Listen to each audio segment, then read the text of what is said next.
On October 8, 1918, Private Alvin Cullum York stood in the assembly trench near Hill 223 in the Argonne Forest, watching artillery shells tear through the German defensive lines in the distance. 30 years old. From Pall Mall, Tennessee, a man who had grown up in the mountains where hunting taught him rifle skills that few soldiers possessed. 3 weeks on the front lines. His entire combat experience could be measured in patrol reports and letters home, yet the battalion commanders had already noticed something different about how York approached firearms. There was precision in his shooting, deliberation, the kind of marksmanship that came from understanding how wind and distance affected bullet trajectory, knowledge learned not in military training, but through years of putting food on a rural table. York had requested status as a conscientious objector when his draft notice arrived in 1917. His religion forbade violence. The Church of Christ in Christian Union had claimed him in 1914, and he had devoted himself completely to their teachings. Pacifism seemed like the righteous path until two commanding officers, Captain Edward Danforth and Major G. Edward Buxton, sat down with him during training at Camp Gordon. They showed him scripture passages suggesting that military service could be reconciled with faith, that killing in defense of your nation and your comrades did not violate Christian doctrine. York wrestled with this theological contradiction for weeks, but eventually the officers convinced him.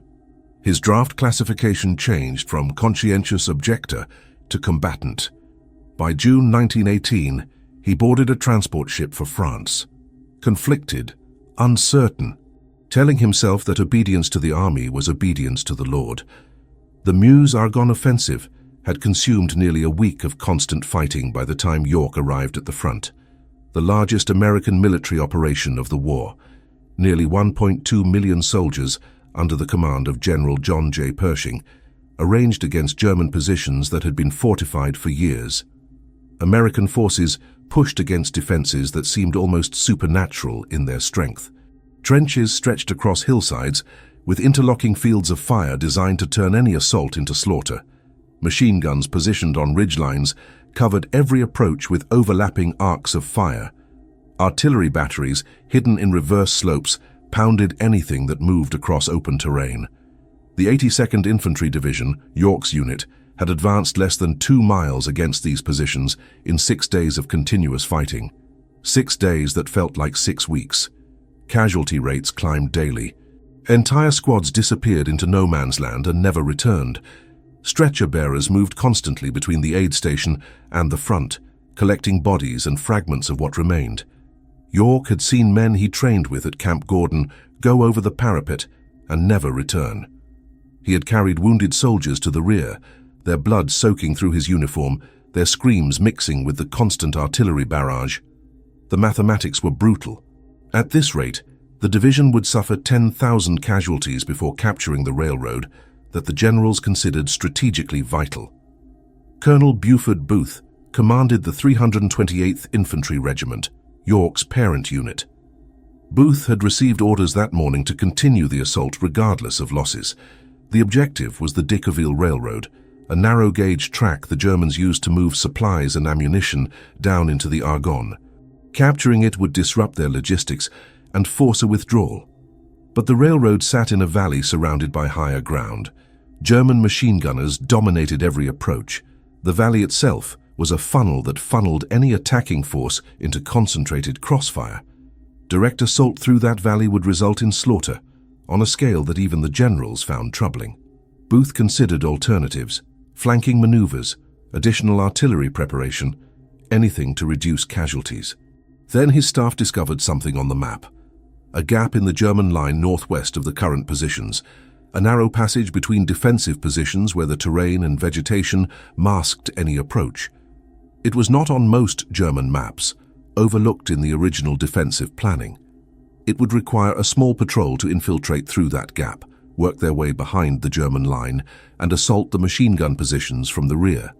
Surprise would be the only advantage. Speed the only strategy. Get behind the German guns and attack from an unexpected direction.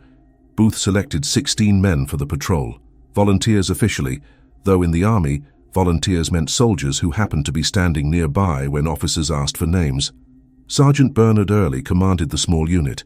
He was experienced, reliable, the kind of soldier officers trusted with dangerous missions. Early had already conducted 3 combat patrols without losing men. York received the assignment.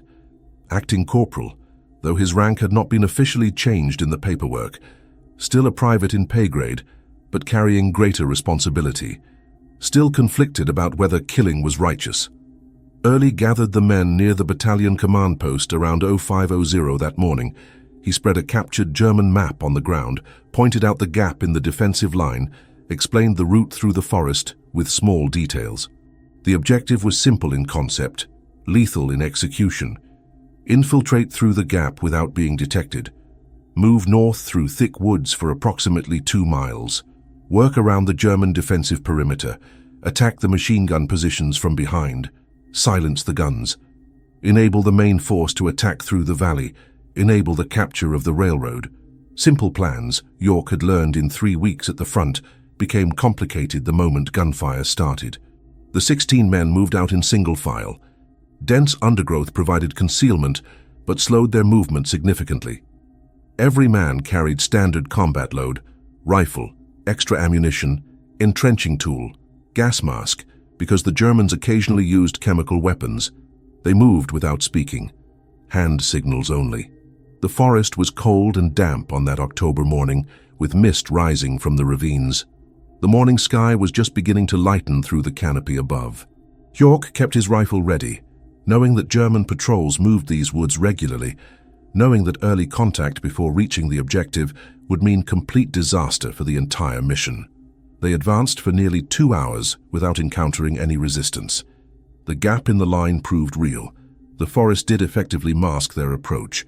By 0700, the patrol had worked nearly 2 miles north and west of their starting position, working carefully around the German defensive perimeter, approaching the positions from the rear. Sergeant Early halted the unit behind a ridge. They could hear sounds ahead. German voices, the smell of latrine and cooking fires, the gentle clink of military equipment and movement. An entire German battalion occupied the ridgeline 300 yards ahead, completely unaware that Americans had infiltrated their rear area. At 0725, the patrol moved into the open ground. What happened in the next 3 hours would echo across military history for decades, but in that moment, it was simply 17 Americans walking toward a German headquarters position they could see flickering in the distance, knowing that discovery meant death, knowing that hesitation meant failure, knowing that the next few minutes would determine whether any of them would ever return to American lines alive. At 0725, the patrol moved into the open ground behind the German lines. Sergeant Early led the advance with his rifle up, scanning the forest ahead for movement. The patrol had covered 2 miles through terrain that grew increasingly difficult, with ravines cutting across their path and dense vegetation slowing every step. York moved with the group, keeping his weapon ready, his mind still wrestling with the contradiction between his faith and the moment ahead. Early halted the unit behind a ridgeline overlooking a shallow valley. Below them, a German command post occupied a clearing surrounded by defensive positions. Dugouts and trenches ran along the ridgeline. Supply caches were stacked near temporary shelters. Radio equipment sat near a canvas tent. Approximately 100 German soldiers occupied the area, most of them resting, eating, preparing for what they believed would be a counterattack against the American lines. Early studied the position through field glasses for nearly 30 seconds before turning to his men. The assault would be direct, overwhelming speed combined with surprise. Early believed that if they could overrun the command post quickly, they could capture the command staff and seize intelligence documents.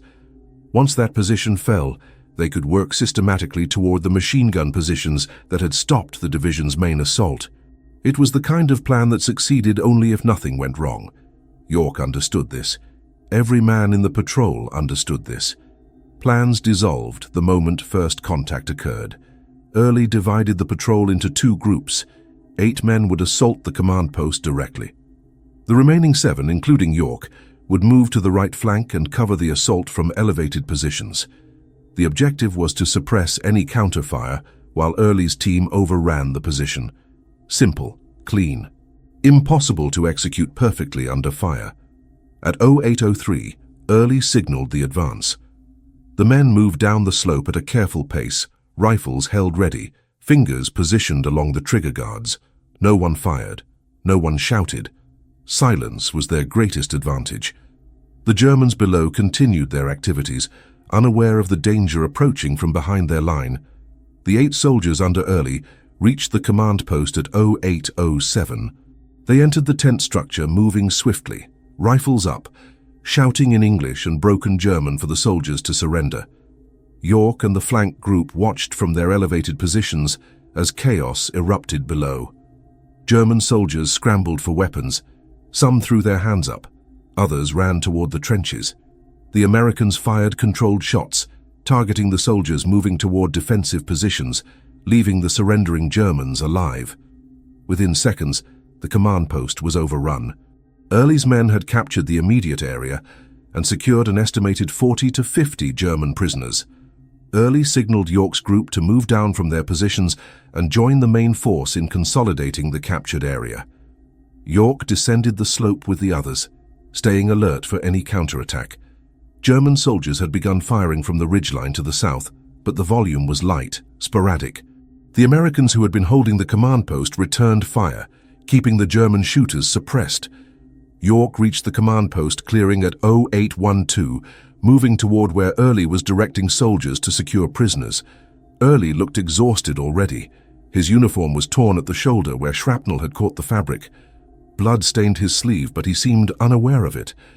Early pointed to York and gestured him toward the southern flank where German fire remained heaviest. That was when everything changed. A German soldier near the captured command post suddenly shouted in his own language. He was not a combatant, but a medic, identifiable by his armband. He pointed toward the prisoners, then toward the Americans, then back toward the German positions still held by the enemy. The Germans holding the ridge lines understood what he was communicating. The Americans had captured some German soldiers. An American patrol of only 17 men held a position deep in German territory. The realization spread through the German forces like electricity. German soldiers who had been hesitant began firing with renewed intensity. What had been sporadic fire became concentrated, coordinated. Machine guns that had been silent came to life. The sound filled the entire valley with a terrible violence. AT-0 814, German machine gun fire cut across the American position from multiple directions. The prisoners screamed and dropped to the ground. American soldiers returned fire, but the German fire was too heavy, too well coordinated. The American soldiers had captured German soldiers, but they had also revealed their position to every German unit in the immediate area. Early was talking rapidly, assessing the situation, when a burst of machine gun fire caught him across the chest and abdomen. Early dropped. 3 other American soldiers fell within seconds. The remaining Americans returned fire, but the overwhelming German response made their position increasingly untenable. York watched Early fall and understood instantly that command had shifted. There was no other NCO standing, no other soldier with formal authority. The action had become chaos, and in chaos, someone had to make decisions. York moved toward the center of the American position, calculating fields of fire, evaluating escape routes, understanding that the mission had transformed from assault to survival. The Germans continued firing from the ridgelines. The American position was surrounded on 3 sides. The only escape route lay behind them, back through the gap they had infiltrated, back toward American lines approximately 2 miles away. But the prisoners they had captured were lying in the clearing. 40 to 50 German soldiers were effectively hostages, their lives dependent on American decisions in the next few seconds. York knelt beside Early, checking for a pulse.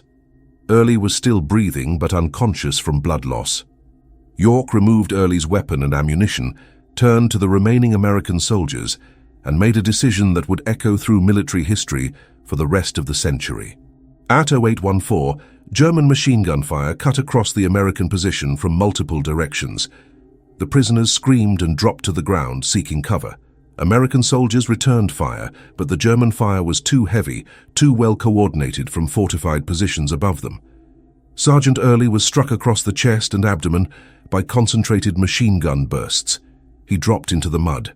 3 other American soldiers fell within seconds, their bodies crumpling in the clearing. The remaining Americans returned fire desperately, but their volume could not match the overwhelming German response. York watched Early collapse and understood instantly that command had shifted. There was no other NCO still standing, no other soldier with formal authority to make decisions. The action had become chaos, and in chaos, someone had to move. York moved toward the center of the American position, calculating fields of fire, evaluating escape routes, understanding that the mission had transformed from assault to survival. The Germans continued pouring fire from the ridgelines to the north and east. The American position was surrounded on three sides, with only the southern route offering any possibility of withdrawal. But the prisoners they had captured were lying in the clearing. 40 to 50 German soldiers were effectively hostages, their lives dependent on American decisions in the next few seconds. York knelt beside Early, checking for a pulse. Early was still breathing, but unconscious from blood loss. York removed Early's weapon and ammunition pouches, turned to the remaining American soldiers, who were mostly focused on returning fire, and made a decision that would echo through military history for decades to come. He would charge the German positions, alone if necessary, with rifleman support if possible. At 0817, York stood up from behind the ridge line and began advancing toward the German positions on the slope above them. He moved deliberately, not running, but walking with purpose, his Springfield rifle up and ready. German fire immediately concentrated on his position. Bullets whipped past him, struck rocks, kicked up spurts of dirt. York did not hesitate or flinch.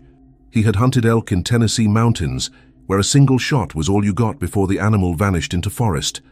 His mind applied the same logic. One shot, one target, make it count. At 0819, York fired his first shot at a German machine gunner positioned on the ridge. The German fell. The machine gun beside him went silent. York continued advancing, walking up the slope deliberately, methodically acquiring targets. A second machine gunner appeared at a different position. York aimed and fired. Another German fell, another gun fell silent. The German officers observing from defensive positions could see York advancing alone up the slope. His calm, deliberate shooting was methodical and precise. Every shot seemed to find its target. German soldiers began hesitating, uncertain whether to continue fighting or abandon their positions. At 0823, York reached a position approximately 70 yards from the main German defensive line. 5 German soldiers suddenly emerged from a trench and charged toward his position with bayonets fixed. York drew his Colt Model 1911 pistol and fired 5 times rapidly. All 5 German soldiers dropped within 15 yards of his position. He reloaded his pistol calmly and continued advancing. German soldiers who had been holding defensive positions began throwing down their weapons and raising their hands. At 0827, York reached the primary German machine gun position. The German officer in charge, watching this 30-year-old American soldier advance alone up a slope, covered by dozens of his own soldiers, watching his men fall one by one to precision rifle and pistol fire, made an instantaneous calculation. He had approximately 130 soldiers under his command at this position. York had only 7 American soldiers, still fighting below in the clearing. But York had already killed at least 25 German soldiers in the preceding action. He had absorbed massive volumes of machine gun fire and continued advancing. He showed no hesitation and no mercy. The German officer considered his options: continue fighting and lose more men, surrender and preserve his force. At 0829, the German officer, later identified as First Lieutenant Paul Jürgen Vollmer, standing near the captured command post, made his decision. He shouted at York in halting English, "We surrender. We will not shoot anymore. Tell your soldiers to stop firing." York understood instantly. He turned toward his remaining soldiers in the clearing below and shouted the order to cease fire. The American soldiers stopped shooting. For a moment, the entire valley fell silent. The roar of machine guns that had defined the morning combat suddenly ceased. In that silence, several hundred German soldiers began laying down their weapons. Officers began organizing groups of surrendering soldiers. Prisoners began walking toward the American positions with their hands raised. York and his remaining soldiers gathered the surrendering Germans. 132 German soldiers began assembling in the clearing near the command post. 4 German officers emerged from dugouts and surrendered their weapons to York personally. The American soldiers, exhausted and wounded, formed a loose column with the German prisoners. They began the long walk back toward American lines. It took more than 2 hours to move 2 miles through the forest with the prisoners. Every soldier remained alert for counterattacks or ambushes that never materialized. At 01102, the group reached American positions. Runners immediately reported to battalion headquarters. Within minutes, Colonel Booth received the report. 16 Americans had infiltrated German lines. 6 were dead or severely wounded. 132 German prisoners had been captured. Multiple machine gun positions had been overrun. The assault plan for the afternoon had shifted from direct assault through the valley to exploitation of the breakthrough York's action had created. At 01102, the first American soldiers in the battalion aid station saw York arrive carrying wounded men and supporting Sergeant Early, whose breathing had become shallow and labored. York's uniform was stained with mud and blood that was not his own. His hands trembled slightly as he lowered Early onto a stretcher. The medical corpsman immediately began working on Early, assessing the severity of his wounds. York stepped back and looked at his hands. 25 men dead because of his rifle. 25 men who had faces and names and families somewhere in Germany who would never see them again. The weight of those deaths settled on his shoulders like a physical burden. The remaining American soldiers from the patrol were scattered throughout the aid station. 3 had serious wounds. 2 had minor injuries that would be treated and leave them combat effective. 6 men dead. York moved among them, speaking quietly, checking on their conditions. The prisoners, meanwhile, had been separated and secured in a temporary holding area behind the lines. German officers were being interrogated by intelligence personnel. American soldiers were collecting captured weapons and documenting the German equipment they had seized. 4 machine guns, several rifles, cases of ammunition.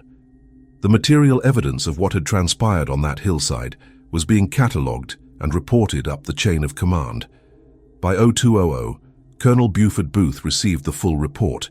His initial reaction was skepticism. 1 soldier, 17 Americans total, 132 prisoners captured, multiple machine gun positions overrun. It seemed impossible. Impossible but documented. The survivors confirmed the account. The German prisoners confirmed the account. The captured equipment confirmed the account. Booth immediately sent runners to brigade headquarters. The situation required more senior command involvement. This was not a routine patrol report. This was something extraordinary. At 0403, Brigadier General Julian Robert Lindsay arrived at the battalion command post with his staff. Lindsay was a competent military officer with years of service, but nothing in his previous experience had prepared him for what he was about to witness.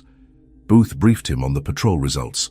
Lindsay listened, nodded, asked technical questions about the assault pattern and the German surrender. Then he made the decision to speak with York directly. He wanted to understand how this had happened, how 1 soldier had accomplished what seemed tactically improbable. Lindsay walked to the aid station where York was standing near the stretcher, where Sergeant Early lay unconscious. York did not notice the general initially. His attention was focused on Early, on the man who had commanded the patrol and was now lying still with bandages covering his chest. Lindsay approached and stood beside York for a moment before speaking. "Private York," Lindsay said, his tone measured and formal. York turned and saw the general's insignia. He straightened his posture, suddenly aware of his appearance, covered in blood and mud, exhausted, his hands still shaking slightly from the accumulated stress of the battle. Lindsay studied York carefully before speaking again. "Well, York, I hear you have captured the whole damn German army," Lindsay said. There was a quality of dry humor in his voice, but also an undertone of genuine amazement. York understood instantly that this was not accusation, but acknowledgement of something extraordinary. "No, sir," York replied, his voice quiet but steady. "I got only 132. His Tennessee accent was thick with fatigue. The distinction between capturing the entire German army and capturing 132 seemed important to York in that moment. Precision in language matched precision in action. Lindsay's expression shifted. He had expected bravado or false modesty. Instead, he encountered straightforward, factual accuracy. York was not exaggerating. He was not understating. He was stating what he believed to be true. The general considered this response for a long moment before speaking again. "York, your actions today have broken the German line," Lindsay said. "The Decauville Railroad is now within reach of the division. Your patrol has enabled an entire division to advance when they were previously pinned in place." Lindsay paused. "Do you understand the strategic significance of what you have accomplished?" York looked back at Early, at the wounded men in the aid station, at the blood on his own uniform. "I understand that men died, sir," York said quietly. "I killed German soldiers. I took prisoners. I followed orders." York's voice carried no pride, no satisfaction, only the weight of what had occurred. Lindsay turned and looked at Early's unconscious form, the bandages, the serious nature of the wounds. "Your sergeant will survive," Lindsay said. "Your actions preserved American lives that would have been lost in a direct assault through that valley." The general paused. "That counts for something, York." York nodded but did not respond verbally. He turned back to Early, maintaining vigil over the man who had commanded the patrol. Lindsay stood for a moment longer, then turned and walked back toward the command post. He had questions for York, but recognized that this was not the moment. The soldier had reached the limits of what he could process in terms of formal military communication. Lindsay would speak with him again later, when shock had faded and York could properly articulate what he had experienced. At 05:08, as evening approached and the aid station settled into its routine treatment of wounded soldiers, York requested permission from a medical corpsman to step outside for a moment of privacy. The corpsman granted the request without question. York walked a short distance from the aid station, found a quiet spot near a stand of trees, and knelt in the mud. For nearly 15 minutes, he prayed silently. He prayed for Sergeant Early's recovery. He prayed for the American soldiers who had been killed on that hillside. He prayed for the German soldiers he had killed. His faith had been tested beyond anything he had imagined, and in that moment, the testing continued. At 01020 on October 9, 1918, York stood in the battalion headquarters, while Colonel Booth reviewed the after-action reports one final time. 24 hours had passed since the assault. The intensity of the moment had faded into a strange numbness that came after extreme combat. Booth looked at York with an expression that mixed respect and disbelief. He extended his hand to shake York's hand, then handed him a promotion certificate. Private to Sergeant. The paperwork was already prepared. The Distinguished Service Cross recommendation had already been submitted up the chain of command. Within hours, decorations began to arrive. Regimental commanders wanted to acknowledge what York had accomplished. Officers who had predicted disaster wanted to understand how survival had occurred. The machinery of military recognition began moving with surprising speed. By 03:00 on October 10th, word of York's action had spread through the division. American soldiers who had been pinned in the valley the previous day began appearing at the aid station where York was helping with wounded soldiers. They wanted to see him, to speak with him, to understand how one man had charged a German position and emerged alive. Some brought small gifts, some simply wanted to shake his hand. York received each interaction with the same quiet courtesy he had shown to General Lindsay. He did not seek the attention. He did not avoid it. He accepted recognition as part of the burden that followed extraordinary action. The Meuse-Argonne offensive continued for 5 more weeks after York's patrol assault. The breakthrough his action created enabled the 328th Infantry Regiment to advance through the valley where they had been pinned. The Decauville Railroad was captured on October 10th. German forces began withdrawing from the Argonne forest. Other American divisions exploited the gap that had been opened. The offensive gained momentum that accelerated through October and into November. York was not solely responsible for the German collapse, but his assault had broken a critical point in their defensive line at a moment when the entire American offensive hung in balance. By November 1st, York was back in the front lines with his unit. He participated in the final push that drove German forces back across the Meuse River. On November 11, 1918, at 01100 in the morning, word came down that an armistice had been signed. The fighting was over. The war was finished. York was alive. So were most of his comrades. Sergeant Early had recovered from his wounds and would return to duty. The division had suffered terrible casualties, but had accomplished its objectives. The offensive had contributed to the German military collapse that ended the war. In December 1918, York was recommended for the Medal of Honor. The recommendation traveled up through the chain of command. General John J. Pershing, commanding general of the American Expeditionary Forces, reviewed the documentation.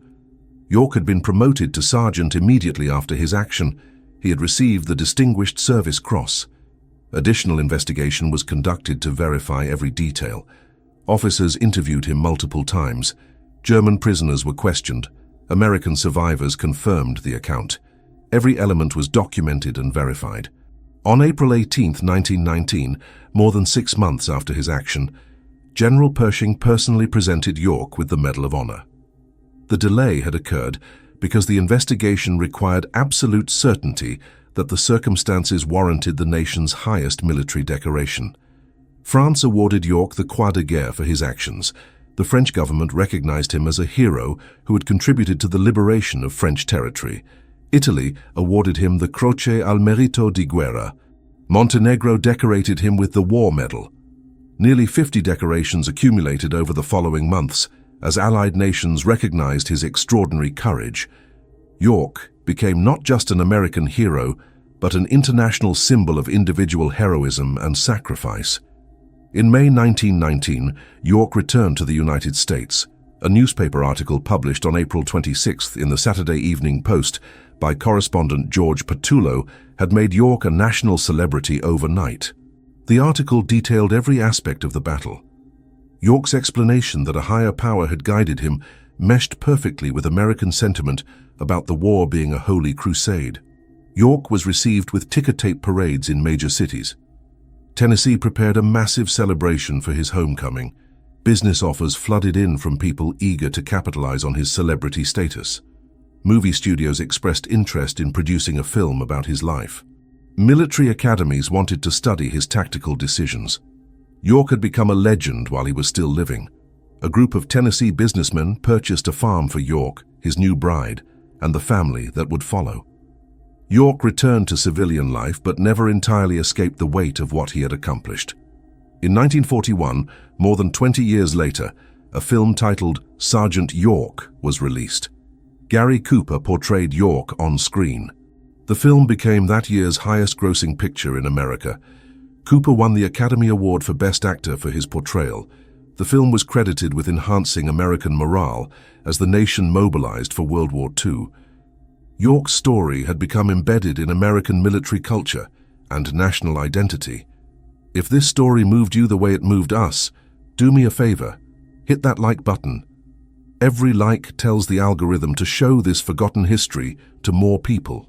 Subscribe and turn on notifications. We are rescuing stories from dusty archives every single day. Stories about men who changed history through individual courage and sacrifice. Stories about soldiers who faced impossible circumstances and refused to break. These men deserve to be remembered.